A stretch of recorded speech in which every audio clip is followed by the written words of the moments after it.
দুনিয়ার সবচেয়ে দামি পিরিয়ড হলো যৌবন।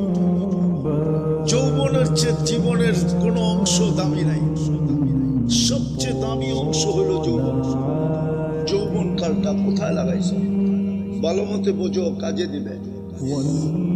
যদি বুঝলা আর আজকে প্রস্তুতি নিয়ত করতে পারলাম, প্রস্তুতি নিতে পারলাম, রব্বে কাবার কসম, আজকে যদি প্রস্তুতি নিয়ত করলাম আর প্রস্তুতি নিতে শুরু করলাম, তাইলে গন্তব্যে পৌঁছতে পারবো।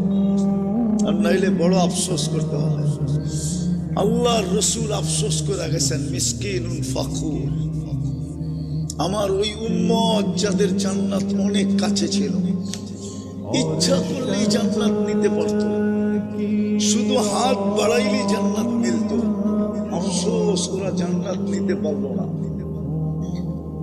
কালকে শুধু পানি আমি চড়াবো না, আল্লাহর রসুলও চড়াবে। কি করলা তোমরা?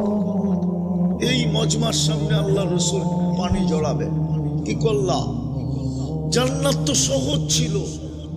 কসম খোদার, এই মজমার জন্য জান্নাত সহজ, কোনো কঠিন না।